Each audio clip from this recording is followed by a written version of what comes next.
Hi you guys, welcome back to Creatively Crafted Life. My name is Melanie and Croptoberfest is just around the corner, and I thought I would pop in and share with you some of the prep that you can do in anticipation of the event. So for those of you that are not yet familiar, I am hosting a virtual full-day event on October 23rd, and it is featuring primarily Creative Memories products, but I am going to show you today how you can substitute alternate products from your stash so that you can have a look through if you don't have the kit or if you don't wish to purchase the kit.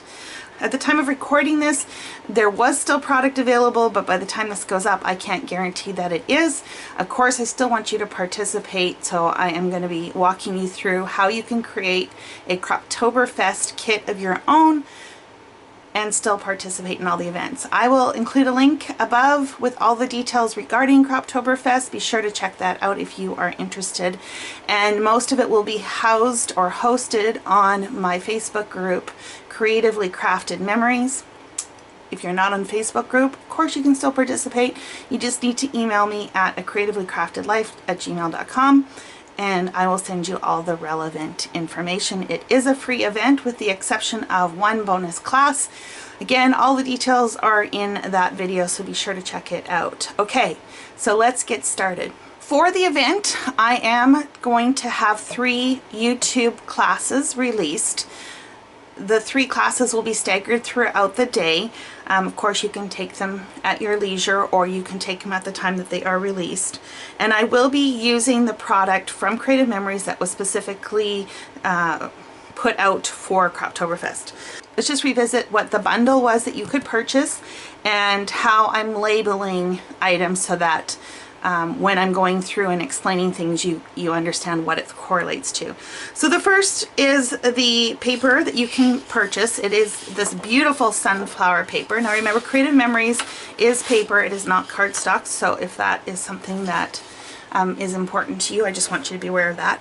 But the paper is beautiful. It is double-sided, and the other side of this has this, golden yellow plaid, light plaid in the background with these leaves.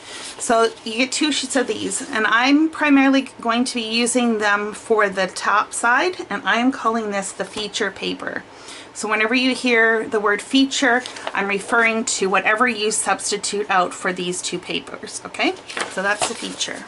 The next 2 feature this pumpkin and sunflower print. Again, it's really pretty. It's a smaller scale, slightly smaller scale.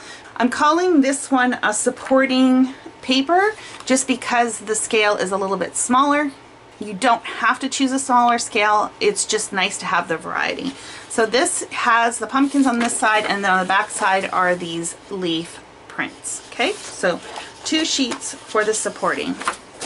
And then the last 2 of the paper is what I'm calling the layering, and it's this like fabric looking stripe, almost like I got a burlap feel to it, and then the other side is a plaid.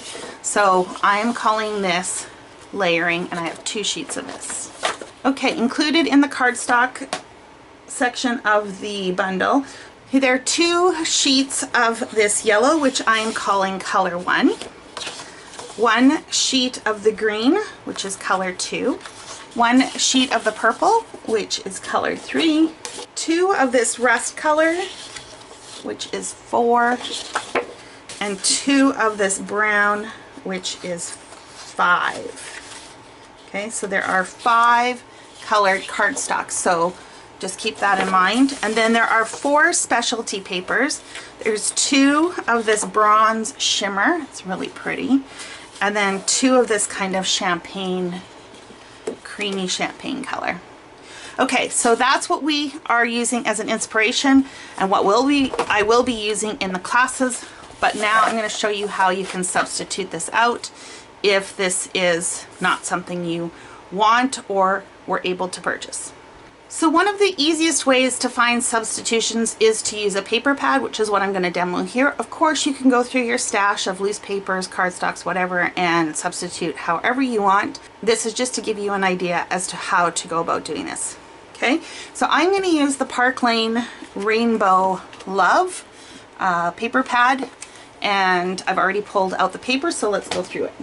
Okay, so the first is our feature. We have 2 sheets of this, and I have picked this really pretty floral. This is a floral that's a really easy substitute. On the back side of the floral is this orange dot, and on the back side of this is a yellow. So this is a very comparable substitution, right? So if I do a class and I decide to use the back side of this paper, you would use the back side of this. Make sense? Hope so. So that's the feature paper.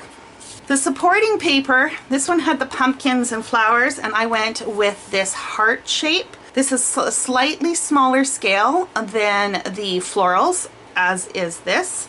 And then if you flip this over on the back side, it has a gradient neutral background, and this has a leaf print. So this is a little more generic, but could easily be substituted in the same way that this would. So I think that will work just fine. So that is what I'm calling the supporting paper.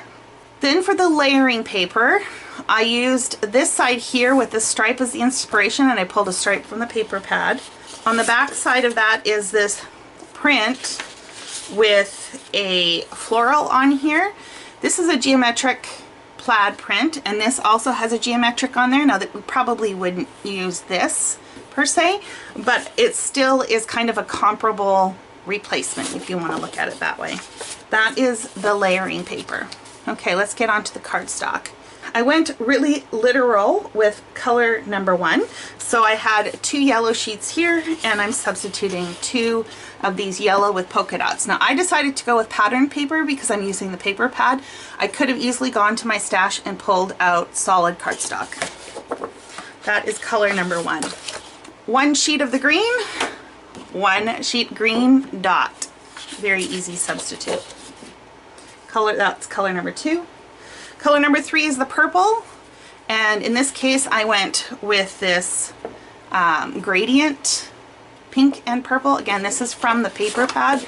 You could pull solid cardstock. That is color 3. For the rest, I substituted that with this really light peach geometric.